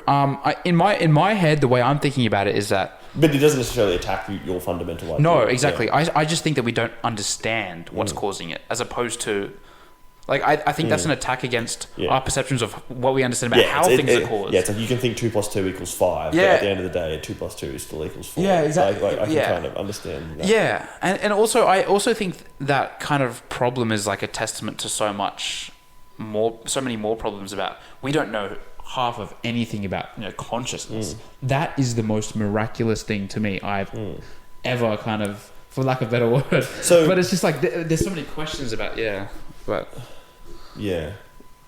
Like, you know what I mean? Like for me, consciousness, an emergent experience or whatever we define it as. Like for me, you have causal you have material things going on in the world, but from that arises an immaterial experience. Like that is just so crazy to me. We don't have the faintest idea of how that came about. And look, obviously, if there's a God, that is like a good explanation, a very great explanation.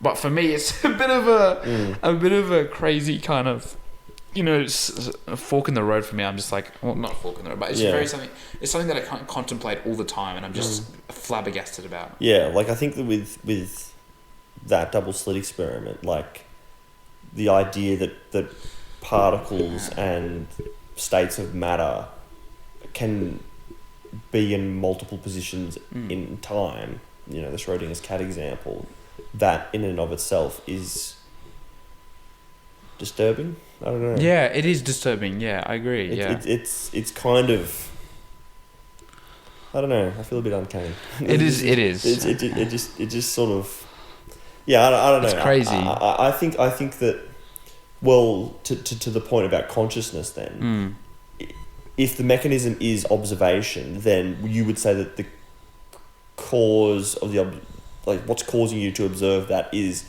previous causes. Yes.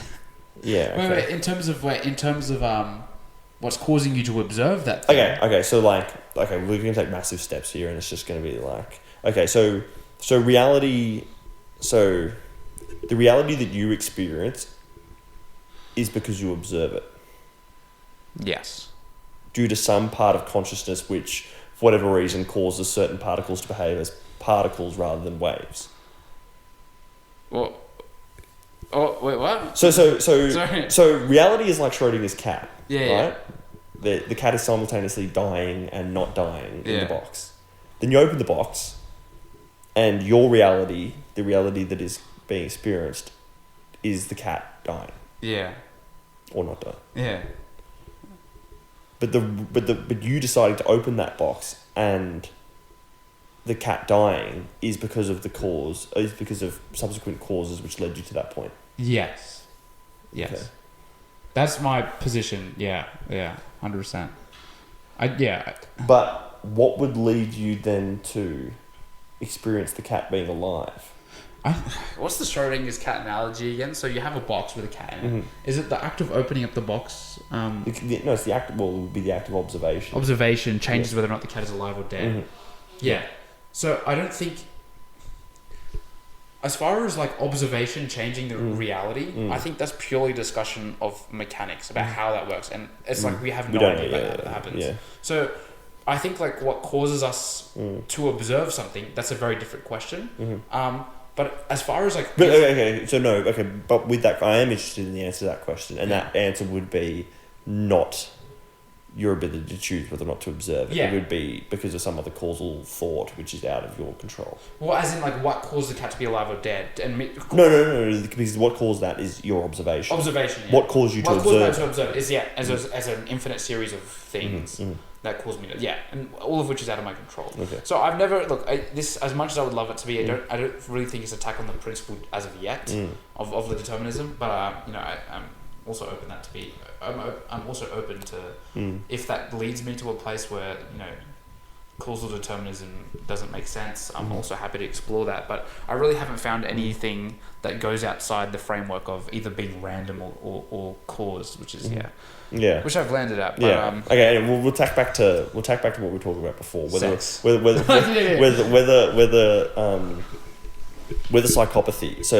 So we've established that psychopathy is... Psychopathy, we're kind of being simplistic here, because psychopathy and there's other kind of dark traits. So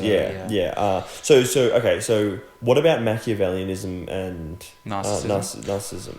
would be evolutionary advantage. So Machiavellianism is essentially like social advantage, strategic social advantage, taking advantage of people in certain settings. So being able to lie and manipulate ways for personal gain, obviously that's kind of self-explanatory how that would be evolutionary advantage. You'd be able to get more resources, be able to do whatever. With narcissism, it's interesting, but having an inflated ego is actually a protective quality in terms of how long you live, and in terms of, interestingly enough, your mental health. A little bit of narcissism is actually adaptive in terms of that. But it's also that inflated sense of ego helps us to go and approach situations more forthrightly. And so, like, are there commonalities in between people who develop these traits? Is it purely circumstantial, or is it like neurochemical? So it's largely like genetic, 50% genetic and 50% environment. That's where the personality research is right now, and we kind of think of dark triad traits as personality traits. But there's also epigenetics, which is like the idea of the environment turning on or turning off certain genes. So yeah, it's a combination of both. But yeah. And so, do you think that there is some sort of, well, like, obviously you don't think that there's some sort of moral attribution that you can place upon someone who is acting in a psychopathic way? No, because both the environment and their biology and everything else is outside of their control in my head. Yeah. Well, could you not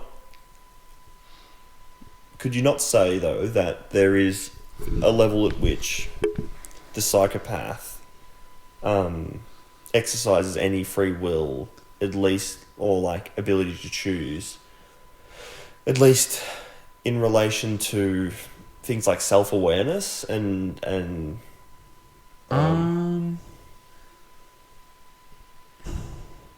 their ability to choose self-awareness? Well, like, no, okay, so someone who doesn't think that they're morally culpable, the psychopath, I think you can make a better argument there. So I kind of presented that idea as half-baked, but I don't know what you said. no. So the psychopath who isn't self-aware shouldn't be morally culpable. No, well, I don't think awareness has anything to do with anything. Because of causation. The fact that they're aware is also caused in my head. Okay. Nothing is uncaused. So is that just, I suppose, unfortunate for that individual who's self-aware? Exactly. Unfortunate. Yeah, exactly. If you're aware about something about yourself and you just happen to be aware, I mean, you can. But the thing is, you can still change. When I say determinism, I don't think that it takes more power away in my head as well sometimes initially than it actually in my head. Like, I still live in that illusion actively. If you were to slap me in the face, I'm punching you back. Like, kind of, you know what I mean? I still live in that illusion. I think I need to live in that illusion. I treat people like this in a certain way.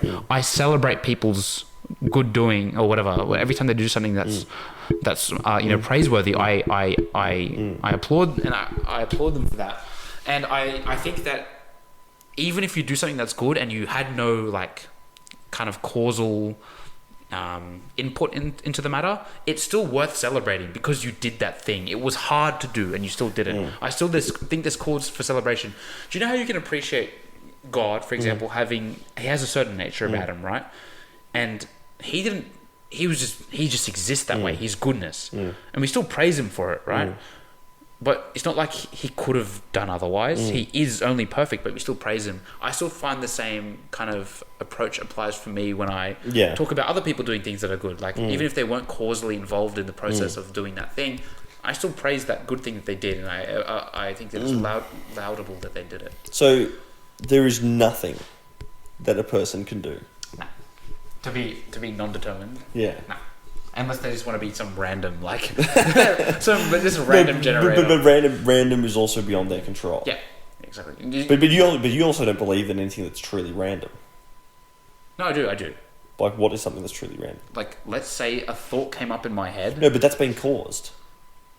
Oh, yes, but like, when I say, wouldn't true randomness be like something that's like spontaneous? Yeah, exactly. Well, that's the thing. But spontaneity is caused. Well, when I say your logic. Well, I don't think it's caused by something, obviously, but which is not spontaneous then, not random. Not necessarily. Like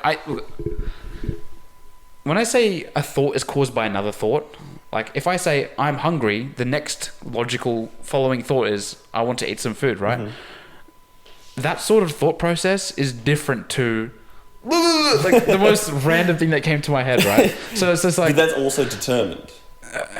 Because you... Like, at some point, you've watched some sort of movie to learn that it's random. Perhaps it's hard to say if anything's truly random. Even to think about that is somewhat random. Like, that's the most random thing that you could think of. Yeah. And so you would have to have... I was thinking that I have to be random here, which is, of course... That's true, but I still think there are times where your brain just flashes something, that, just irrespective of anything that I was thinking, like, perhaps, that is just absolutely random. And also, particles pop into and out of existence randomly.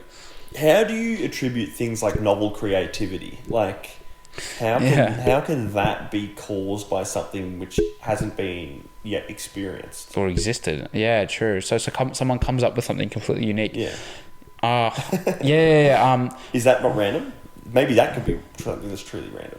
Well, potentially, it could have come. Maybe they had like a moment, and then they're like, "Oh, that was great," and then they're like, "Yeah." But like, as far as like them constructing that thing, like the artwork or whatever, they're gonna have certain personality traits. They're gonna have certain processes in their head that go about, and they're like, "I think this particular stroke would look good with this."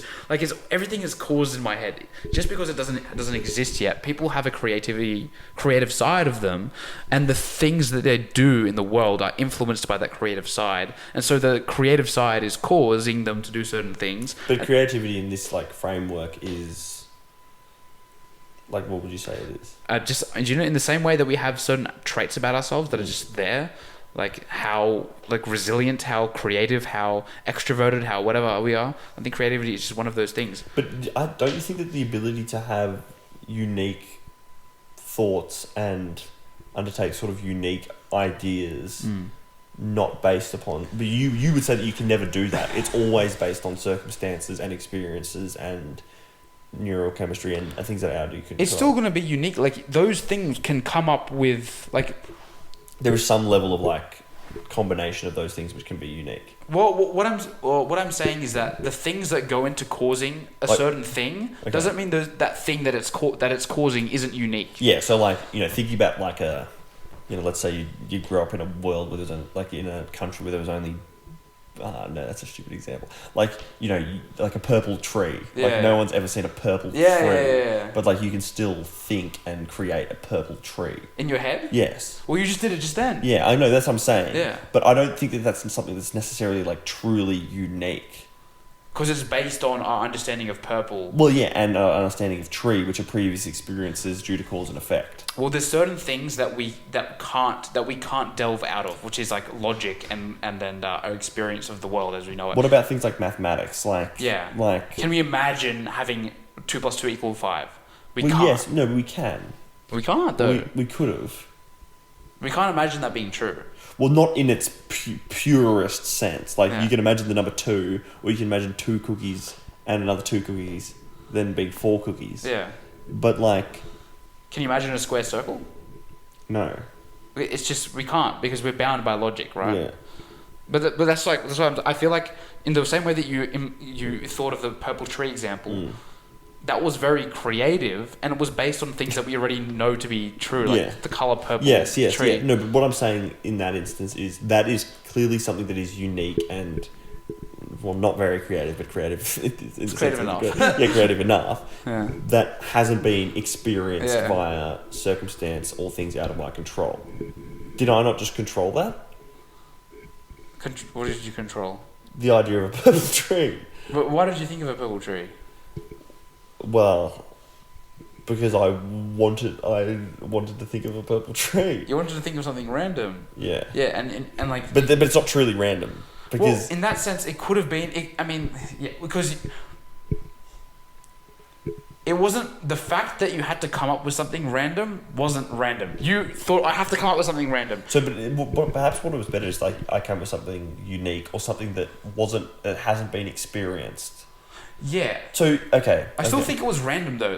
Like you had to come up with something random, right? Mm-hmm. So you decided to come up with a purple tree. Mm-hmm. The idea of it being purple, that was a random choice in my head. Like, why did you choose the color purple? It just popped into your head. No, but then maybe that's because I'd said a word before that started with P, which tripped a certain set of thoughts that cause that to not be random. But it also could be random in my head. I don't think it had to be. But random in what sense? That it's spontaneous and It's just like the first thing that came up to in your head. It doesn't have to be caused by. If you told me right now. But that's out of your control. That's not random. That's not random in the materialistic sense. Okay, wait. Tell me to think of a color. Wait, it doesn't work. If you told me to think of a color, and I just said right now I want to think of it, yellow. Yeah, but that might be because it's your favorite color, or it might be because it's your girlfriend's favorite color, or it might be because someone else's. It's not random. It could be, but I also think there's potential for it to be random. The fact that I had to choose a color, that's not random. Like you asking me the question caused me to think of a color. Mm-hmm. So the process of selecting a color was caused. Random. The process of having to select a color was caused, but the color we selected, the one we chose, was random. But random in the sense that you decided the randomness. Well, it's possible that I thought of my girlfriend's favorite color. Yeah, favorite color, and that's the reason why I chose that. But it also could be the case that it was just the first thing that came to my head. I also think that that's possible. I think that randomness, that's what I mean by randomness, that it was just uncaused by anything. It was just the first thing that came to my head. I also have spontaneous thoughts, I think, that just come into my head. So, which are random thoughts. Yeah, random thoughts. Yeah. But that's what I'm saying. I don't think everything has to be caused. Does the ability to synthesize like a random thought in that sense, is that not some type of free will? Why?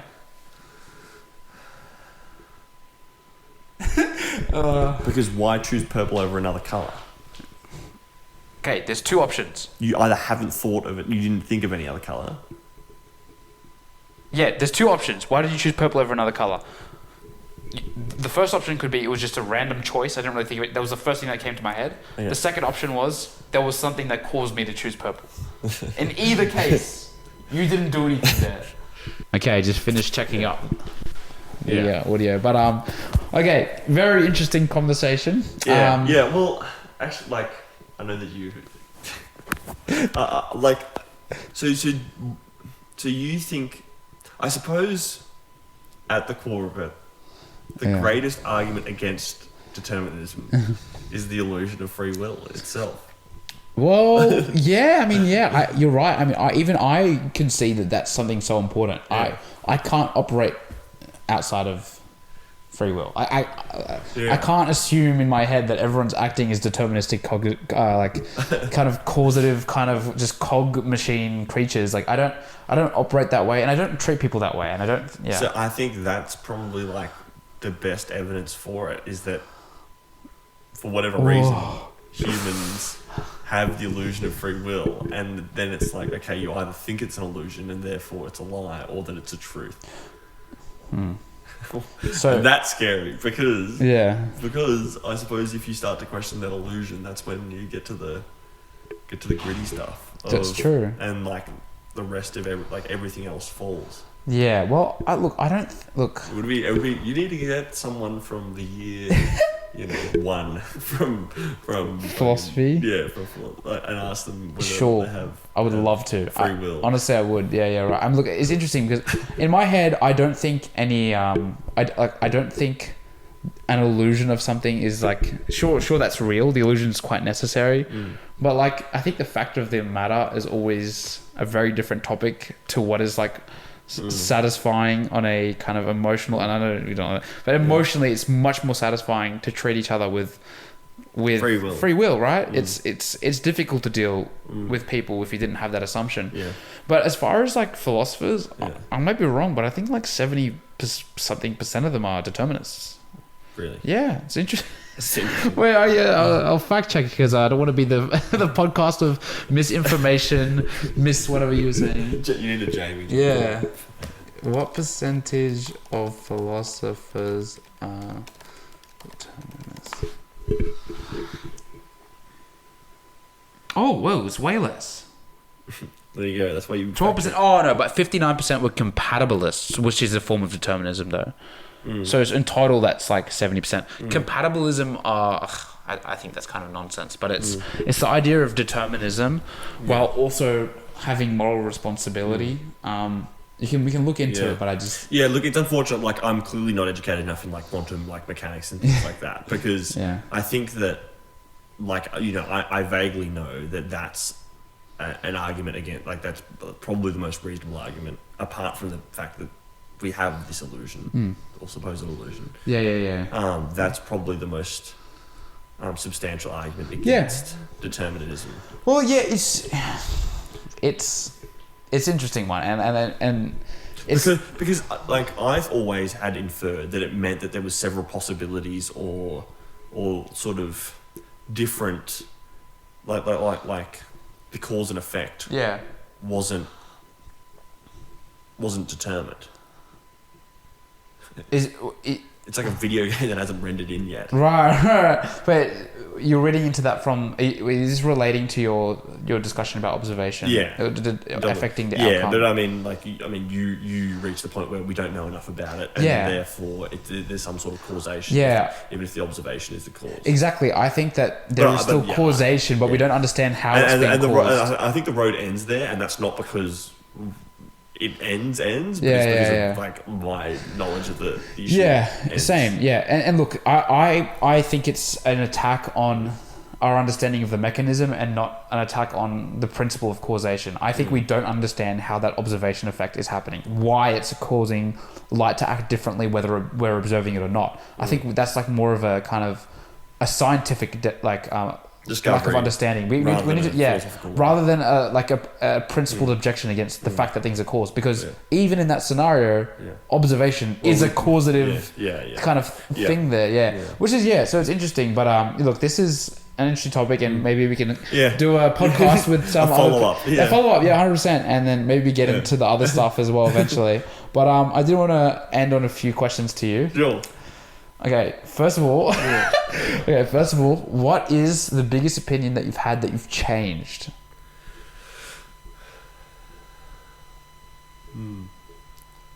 Or just one, doesn't have to be the biggest one. The biggest opinion that I've ever changed.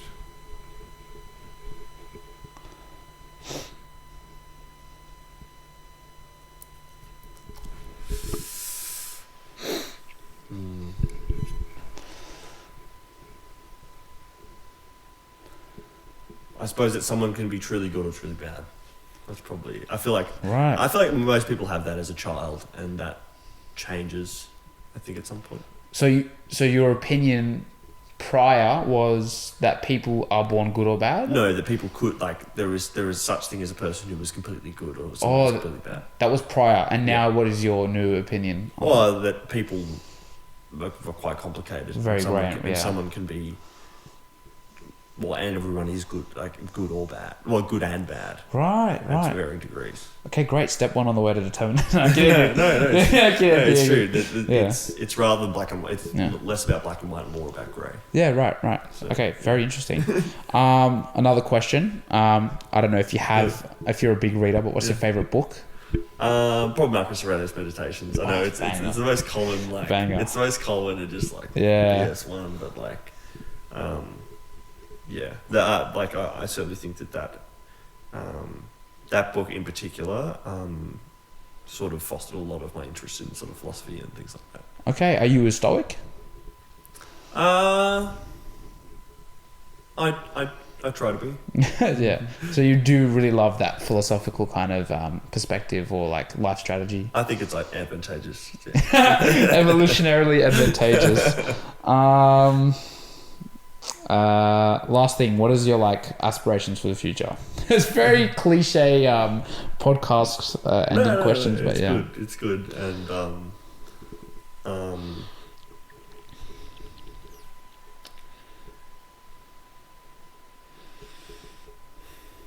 I think to try and be as good as I can and leave a net positive on people. And leave a net positive. To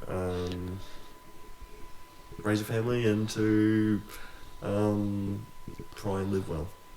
Awesome. So that's it. Shout out the girlfriend. Yeah, real. Anyway. Yeah, okay, thanks for that. Thanks, CJ. All right, catch you later. I'll see you around. CJ on air viewers.